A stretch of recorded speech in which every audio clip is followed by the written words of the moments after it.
Hello, assalamu alaikum, Jianu, Pakhair Agale, Ni Hao, Chudashume, Washmale, Ohio Gonzaimas, Guten Morgen, Ola, Boyor, Privyet, Kaifa Hal, Halishuma Chatore, Ahlan Wasalan, Marhaba, Buna, Mucho, Gracias, Swabi up, and a very amazing good morning to everybody who's tuned into PTV World and are watching World this morning on a very cold Thursday morning over here in Islamabad, which is Azad Khan, ladies and gentlemen. I hope that everybody who's out there, who's watching us, who's tuned into PT World right now, are doing great, are in absolute health, and are making sure that they're pursuing their goals. Ladies and gentlemen, every other day is definitely an opportunity for all of us to achieve and pursue whatever we want to be or wherever we want to be in life. And I think that's great. So it's about time that we rise and shine, wake and bake, get up, and be more focused about what we want to achieve in life. But other than that, ladies and gentlemen, before I get started, I think that there was an incident which I wanted to talk about yesterday. So lawyers and doctors are kind of upfront against each other, and I don't think that it's a very good omen, and I don't think that it's a very good practice as well. But in recent years, we have seen that lawyers have actually taken advantage of their responsibilities, and I think that at the same time, the Prime Minister has actually taken the notice as well. And I think that's a great omen in the first place. But we live in a state, ladies and gentlemen, and I think that the doctors or the lawyers or may it be anybody else really need to follow the rules over here. And for all of those people who've actually shown their character as hooligans, I mean, obviously I'm referring to lawyers over here without any offense, but I think that just because of all of that chaos, 2 or 3 people actually died within the hospital as well. And I think that this is a very sad incident. I condemn it in the strongest and the harshest of words as well. And please make sure that whenever you're out there and if you have your friends who are lawyers or doctors, that you talk to them that this is really not the way to go about it. But then at the same time, obviously we have to move forward. And I think that the topic we have picked up on has to do quite a lot with what happened yesterday. Because ladies and gentlemen, whenever we speak about being healthy, I mean, I don't know whether a lot of people are aware of the fact that what is being healthy. So the United Nations actually say that your physical, mental, emotional, and spiritual well-being is actually the 100% of your health. So imagine one can actually understand whether they're physically fit or not. You know, when you walk around, when you're doing your chores, you know whether you're physically fit or not. But I don't think that people are very aware of emotional intelligence or emotional well-being. And it's because of the fact that we have never made sure that we impart knowledge on this particular subject, even in our schools, universities, or wherever we may probably go, or even on television. So I think that this show is going to be first of its kind. It's because of the fact that this is something we are picking up on. Other than that, I think whenever we talk about mental well-being, nobody over here agrees to go and get it checked up. Even if they feel anxiety, even if they feel depressed, even if they have any kind of stress, they're like, oh, you know, it's fine, it'll go away. But then there are situations where we have seen that the mental well-being was so important and people really didn't look after it, and there were so many stigmas attached to it that people actually lost control over what they wanted to do in life. And other than that, spiritual well-being, ladies and gentlemen, I think it's your connection with the Almighty. And in our religion, we have Allah. In every other religion, you definitely have somebody to look up to as well. So I think that that relationship kind of helps you build that spiritual stability within your own self. But today, ladies and gentlemen, we have picked up on emotional well-being. Now, whenever we speak about emotions, I know that a lot of people might not even get to that point, but I think that whenever we speak about emotions, it's the emotions who make us decide what we want to do in life. You know, when we cry, when we're laughing, when we are sad, you know, I think that, and there are hundreds and thousands of different emotions with everybody as well. So I think that emotional well-being is very important. And if you're not going to understand emotional well-being, we're not really going to feel amazing. And it's because of the fact that every day when you wake up, you do not feel like going to work, you do not feel like doing anything, you do not feel like talking to anybody. I think it's your emotional well-being which actually hinders in between as well. So today and even yesterday what happened, I think, is because of the fact that people couldn't understand their own emotions. And since it was a mob, so, you know, obviously in mobs, whatever the first 10 or the 15 people are going to do, the rest of the people are going to follow it as well. So emotional well-being is very important. That's what we have picked up on today. And today, ladies and gentlemen, we've actually been joined by somebody who's actually going to let us know, first of all, what is emotional well-being, and then how important it is for us to understand our emotions and then cope up with life. Because, ladies and gentlemen, it's the emotions who actually help us. For example, it's not necessary that the life is a fairy tale. It's not like that. So there are setbacks, and people who recuperate or people who bounce back is because of the fact that they were in control of their emotions and they knew what to do. So I think that this is something which is very important for people to understand, and that's what we have done. So we have actually invited somebody who's got a PhD in emotional intelligence, and she's actually going to let us know, how important emotional intelligence or emotional well-being is for us, and how to cope up with that, and what kind of digital solutions are available. Because, ladies and gentlemen, in today's time, out of every four, one person is actually not emotionally stable, or we must say mentally stable, and it's because of the fact that it's picking up. On average, this is what Dr. Saiba actually told me, that a youngster uses his or her cell phone for 6 or 6.5 hours. Imagine the kind of impact they're having on their brains, and it's because of the fact that there's too much knowledge. Other than knowledge, there's too much news, there's too much of everything, and we do not know where to put the filters. So it definitely has an impact on us. But how to balance your life, knowing that you are emotionally stable, or whether you are emotionally stable or not, I think that's something very important. And since all the psychiatrists or all the psychologists cannot really look forward to 500,000 people, which actually are dependent on just one psychologist or psychiatrist, because their number of psychiatrists and psychologists in our country is very low. So I think that we definitely need a digital solution. And to talk about that, ladies and gentlemen, I'm very lucky that I've been joined by Dr. Faryal. Hello, assalamu alaikum, how are you? Assalam. Thank you so much. So before I ask you any question, all I want to ask you is, how are you, and how do you think is your emotional health so far? To be honest, just because I have a PhD in emotional intelligence doesn't mean that I don't go through anxiety, I don't go through stress. But I'm a little bit better in that sense, that I know how to well cope with it. But the stresses are there. The stresses are part of life. You can't even say that you can have a stress-free life. So emotions and stress and anxieties and setbacks are a part and parcel of life. Exactly. But Dr. Saiba, what I wanted to ask over here was, thank you very much that you said that, because it gave me an idea that, stresses with people from different walks of life are always different. I mean, for somebody who was born with a silver spoon, they probably want to buy a new car, which they cannot manage. It's a stress. A person who cannot afford his son's or daughter's fee is a different kind of stress. But we will get into the depth. But what I want to know over here is, what is emotional well-being? Okay, first of all, we need to understand what are emotions actually. Yes. Because we have always considered the knowledge of emotions such a taboo that we don't even want to talk about it.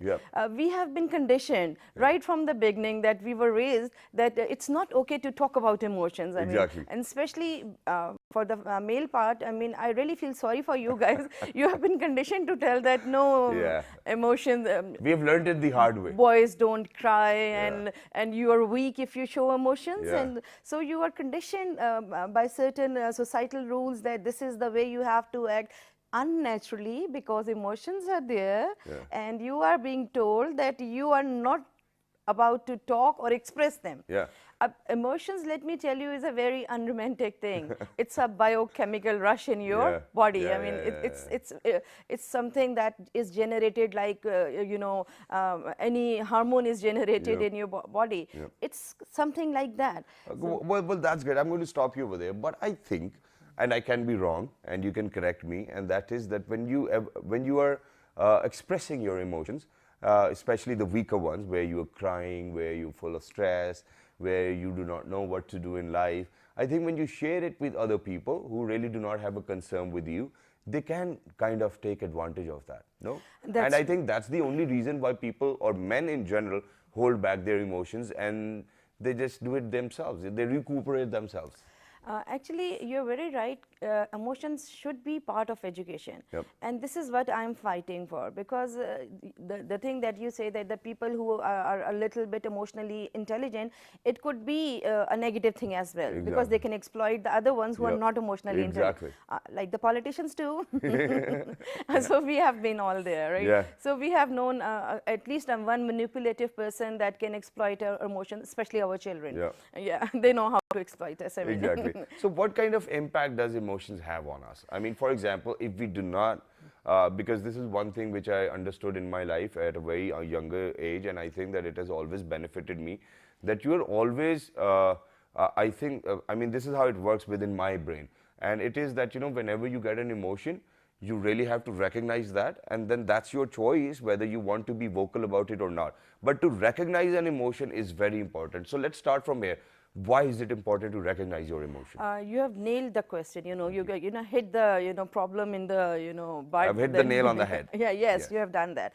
Because unless we are in a state of denial, how can we even address the issue if we are not even acknowledging the issue? Exactly. So emotions are there, whether you accept it or whether you don't accept it, whether you're in denial, whether you're not in denial, they are there. I mean, they have been generated. It's a biochemical thing that is in your body that has been generated. Now, it's the time that first, if you realize it, only then you can apply that knowledge to turn into behaviors. Exactly. Because if you don't turn it into conscious behaviors, it's going to manifest itself in a form of some sort of disease. Exactly. Because it has been released into your body, and your mind-body connection is there, and so much so that the scientists have studied the root causes of cancer, and what were the antecedent factors that led to the cancer. And all the cancer patients, majority of them had a major emotional event in their life before they got the cancer. So even emotional knowledge is linked to your heart diseases, diabetes, blood pressure, and even cancer. So it has very serious ramification if you ignore this knowledge. Yeah. So thank you very much for saying this. So how does it work? For example, I said that it is very important for all of us to recognize our emotions, and this is what I do. So when I'm sad, even when I'm happy, but there are millions of different kinds of emotions as well. And this is what so I am in conversation with my own self, and I'm like, okay, Shahzad, this is something which went wrong, and this is how you need to behave about it. So recognizing actually helps that emotion to settle down. But then what is the chain process? Because you said that you really need to convert it into an action. How do you think that a sad emotion can be turned into any other action? If you're sad, there is no harm in crying. It's body's mechanism. Even by yourself.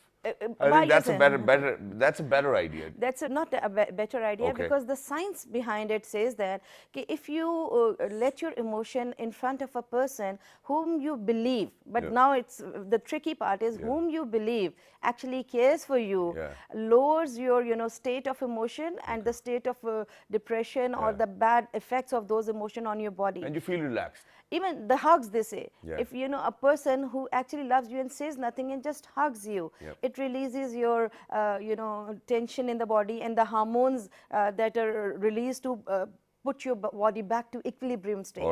Because when the emotions and the hormones are there, your body is in a stress mode. They're trying to fight something. They're preparing your body, for all the consequences that emotions can generate to. So you have to come back to the equilibrium state. So that is important to understand, that sharing and having, a person who really care for you, a support system, is actually more important than being alone. That's great, and thank you very much for saying that. And I think that that's the kind of that's the way how nature works, because we will never see a species with only male gender in it. So whenever we see any other species, so there's male gender, there's female gender, and then they have babies. So everybody is in groups, and we are social animals as well, and it is very I think important for all of us to socialize, because other than that, a person who actually isolates himself or herself, after a longer time, people do say that, he might have depression, he might have anxiety, or he might have other problems as well. But we really need to put our head to that. Now, for example, when you say that, you always need somebody whom you can trust in, whom that loves you no matter what happens, how do we decide whether the person we are about to cry in front of is the right person we have chosen? Actually, we have put our mind too much on the things, on the knowledge. It was basically in our instincts. Even a 6 months old know that which person is really caring and which person is pretending. So we are much better than a 6 years old, 6 months old. So we have, over the time, trying to put all the environmental sensations more and rely on them more than our instincts. We exactly know which person, and there is a science and a lot of research that is back that we used to say that first impression is the last impression. And it's true, actually. It's your body mechanism against which was friend and which was a threat. So the moment you see a person, you actually know that whether that person was trustworthy to be a friend or is a threat. But we have conditioned because they are dressed up very nicely, they talk smoothly, and we condition ourselves, no, no, no, that is a kind person. Yeah. So try to go back to your instincts. I think it's time to go back to the basics Okay. that we were given. So there are certain other ways, the body language, and Can you then share the a few gestures. quick tips there? How do we actually analyze or decide whether the person is going to be true to us or not? So if you said that there are techniques, come on, share them with us. Ladies and gentlemen, I think that this is the most interesting part of the show. Please go ahead. How can we decide whether this person is loyal to me or not? Okay, I can just tell you that if we, like you just said, that every person watches a mobile 6.5 hours Yeah. a day, and if you are there with that person, and that person puts his mobile over on the table, and he's trying to listen, and his eyes on the mobile, you know what does it mean? He's It not means interested. he is not interested Yep. in you, and the moment the mobile buzz or have a text, he's going to go. So you need undivided attention sometimes. Yep. So as little as this, how his reaction with the mobile is, if he puts it aside and said, okay, I'm all ears, Yeah. then that person is actually, mean what he says. Exactly. And then body language says a lot of things. I mean, if you have the cues like if their shoulders are dropping in a certain way, if their neck is a little tilt, that means they're listening to you.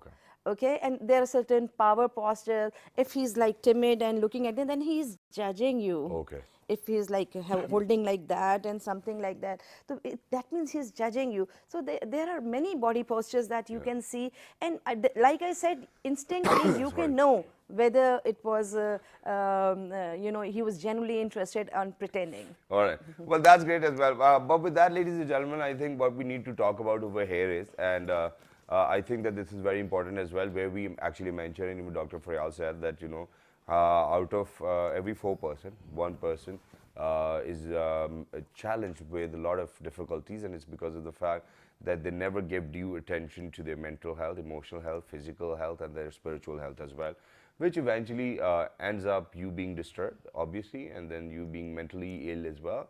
And then obviously, so there's such a stereotype over here. Well, I know that in the urban areas, the situation has changed drastically. People are very well aware of what mental illnesses are now, and they are kind of seeking for professional help. But I think that we really need to do a larger campaign for that, and I think that everybody needs to join hand. But other than that, ma'am, so now if out of every 4%, 1% is ill or emotionally weak or mentally ill, or if there's a problem of that sort, it means that there's a larger number of people over in Pakistan who might be disturbed. And the kind of number we have, the kind of psychiatrists we have, the kind of psychologists we have over here, and the numbers they are in, I don't think that they can actually fulfill the requirement of all of those people who are not really very well. So we definitely need a digital solution.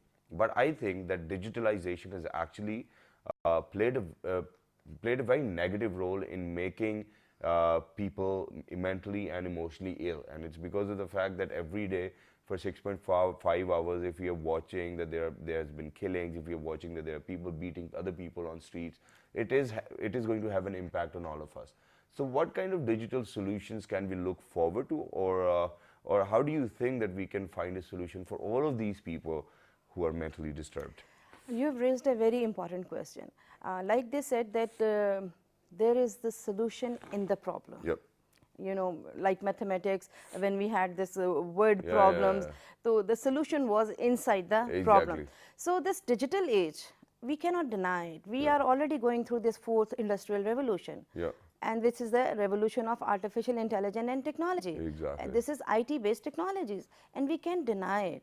And people, like in Pakistan, as poor country as Pakistan, 22% of the people have access to fast internet. 22%, 1 by 4, like almost 1 by 4 people. And 1 by,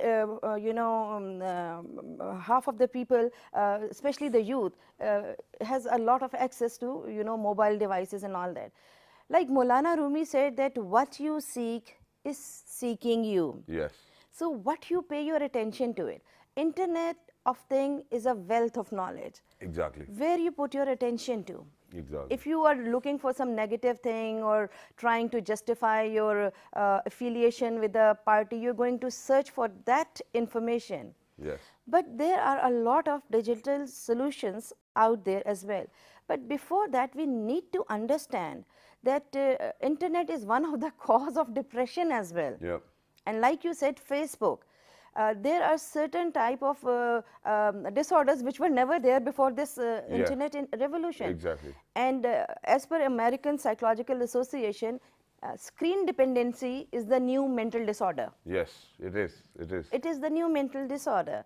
So why not leverage on that? Yeah. So If how can we get that leverage? if we make the digital solutions to emotional health a little interesting or something that people would look forward to, people are looking for solutions. And you were right when you said that the solution is like it's a pandemic. Yes. And only 10% of the people in Pakistan seek mental health. Yes. 90% of the patients don't even go to anywhere. And they said that you have a weak faith. So I'm very inspired. Michelle Obama said that if somebody's leg is broken, you don't tell them that you don't have a faith in God, let it heal itself. Yeah. You Exactly. treat it. Exactly. So why do you tell a person going through a mental disorder that you don't have a faith in God, heal yourself? Yeah. You can't. It's a Exactly. disorder. There has been a chemical imbalance. Something has wrong. Something is not right there. It has to be put back to balance. Exactly, and I think that, ladies and gentlemen, I'm going to support this what Dr. Saiba said, and it's because of the fact. First of all, what people need to realize is that if, God forbid, one way or the other, unfortunately, there's a member of your family who's mentally ill. First of all, what the family needs to understand is that it is going to have an effect on them directly, and please make sure that you kind of recognize that impact of a person who's actually mentally ill. The second thing which I would love to for people to understand is that for that person, he's mentally ill. There's a chemical imbalance, and he might or she might not understand what you are trying to say, and it's because of the fact which actually comes to a conclusion that he's mentally ill or she's mentally ill. So what we need to do is that we need to seek professional help. But very quickly, since Dr. Faryal, you are here, how do you think in normal routine one can actually keep a check of their emotional health? If you go to bed tired and you can't sleep, you're definitely going through some issues in your life. Okay. You are so tired that your body is like said it's time to shut down. And your mind is 100% active. How many of us could relate that? Exactly. If I have to raise my hand, I would raise my hand, yes. I am one of those people who are physically tired, but when I go to bed, I have so many things going on into my mind, because this is an unprecedented era of change. Exactly. So many things are happening, and we are fighting so many things at so many fronts. The workplaces have become stressful and tight deadlines, and you have to do this. And then there is a pressure of, society, and, this consumerism society has placed a lot of pressures on us as well. We have to have this thing, we have to have car, nice phone, nice clothes, branded and all that. So we are constantly in a state of worry actually. So what we need to understand is disengage from the situation. Okay. Disengage from the situation, just cool down. And that's why we need techniques like mindfulness, techniques like meditation, to just watch the incident as an outsider. Exactly. We have to watch the incident as an outsider and then reflect back. Exactly. Is this reaction really necessary? The one that we are going to say. So let me tell you a very quick thing. Sure, go ahead. And that is the I life. want to know. Come on. The life of an emotion is just 90 seconds. Okay. If you hold it for 90 seconds, oh it's yeah, gone. there you go. Yeah. You have mastered it. Well, so that's all good. you have to do is not do complicated thing. Just try to master that 1.5 minutes. Anybody can do that. Exactly, and decide after that. And so breathings, your deep breathings, breathe out. your meditations, your mantras that you tell yourself. And even while we were speaking about digital solutions, ladies and gentlemen, I've actually seen, and I've done it myself, that there are different websites on which you go, and then what they do is that they have these synchronized patterns. So what happens is that once the patterns start to grow, you're supposed to breathe in, and once it starts to come down, you're supposed to breathe out, and it literally helps. To be very honest. But then thank you very much, Dr. Saiba, for being with us. It was wonderful to have you, and you definitely spoke very well. And ladies and gentlemen, my heart goes out to all of those people who can't actually understand or recognize these emotions. I think that the first and the foremost important thing for us to do is to recognize our own selves, our emotions, what we want, what we need, and then move on towards what other people want as well. And the only reason why I'm actually pressurizing or kind of putting force on making sure that people recognize their emotions, because once the emotion is out there, it's not going back. So it's better for us to recognize whether it's a sad one. Do not ignore it. You really need to calculate it in your head.